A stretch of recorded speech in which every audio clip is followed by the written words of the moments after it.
இன்றைக்கி நாட்டுக்கோழி பிரியாணி. நாட்டுக்கோழி பிரியாணி எடுக்கிறதுக்கு முன்னாடியே போட்டேன். இன்றைக்கி தேங்காய் நெய் ஊற்றிக்கோங்க. நெய் இல்லாதவங்க தேங்காய் எண்ணெய் ஊற்றிக்கோங்க. தேங்காய் எண்ணெய் தான் பெஸ்ட்டு பிரியாணிக்கு.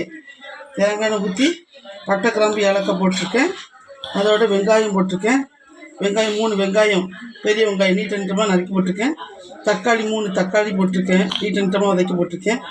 இஞ்சி, வெள்ளைப்பூடு, புதினா, மல்லி இலை, கருவேப்பிலை, பச்சை மிளகா எல்லாத்தையும் நல்லா மிக்சியில் அடிச்சிட்டேன். அடித்து நல்லா பச்சையாக பிரியாணி கலர் மாறுறதுக்காக இன்றைக்கி நாங்கள் இந்த பச்சை கலராக வேணுங்கிறதுக்காக எல்லாத்தையுமே அரைச்சி போட்டுட்டேன். இதில் என்ன இருக்குன்னா புதினா, பச்சை மிளகா, 4 பச்சை மிளகா, 10 கிராம் இஞ்சி, 20 கிராம் வெள்ளைப்பூடு, மல்லி, கருவேப்பிலை எல்லாம் போட்டு அரைச்சி அதில் போட்டு நல்லா வதக்கியிருக்கேன். வதக்கிட்டு தயிர் ஊற்றிருக்கேன். ஒரு 2 ஸ்பூன் தயிர் ஊற்றிருக்கேன். புளிப்புக்காக, ஜீரண சக்திக்காக தயிர் ஊற்றிருக்கேன். முந்திரி பருப்பு போட்டிருக்கேன். நான் இப்போ வந்து பிரியாணி அரிசி வைக்கலை, நான் சாப்பாட்டு அரிசி தான் வச்சுருக்கேன். சாப்பாட்டு அரிசி வச்சுருக்கனால இப்போ இந்த சட்டி, இந்த குக்கர் பத்தாதனால இந்த குக்கரில் நான் அரிசி வச்சுருக்கேன்.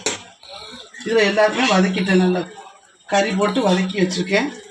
பாருங்கள் நல்லா எவ்வளோ அழகாக கலராக என்ன அழகாக இருக்குது பாருங்கள். கறி போட்டு வதக்கி வச்சுருக்கேன். நாட்டுக்கோழி கறி வச்சுருக்கேன். வதக்கி இப்போ வந்து இதில் அரிசி வச்சுருக்கேன். அரிசி போட்டு ஒரு டம்ளருக்கு 4 டம்ளர் தண்ணி ஊற்றிருக்கேன். 4 டம்ளர் தண்ணினா அவ்வளோதான் பிடிக்கும். ஏன்னா சில அரிசிகள் இருக்குது, சில அரிசிகள் பச்சரிசியாக இருக்கிறதுனால தண்ணி கம்மியாக இருக்கும். இது வந்து நல்லா காஞ்ச அரிசி, அதனால நான் 1க்கு 4 டம்ளர் வச்சுருக்கேன். அதனால் இந்த வச்சுருக்கு பாருங்கள். இப்போ கறியை போட்டேன். எல்லாத்தையும் போட்டு இந்த குக்கர் பத்தாதனால இந்த குக்கரில் டைரக்டாக பாருங்கள்.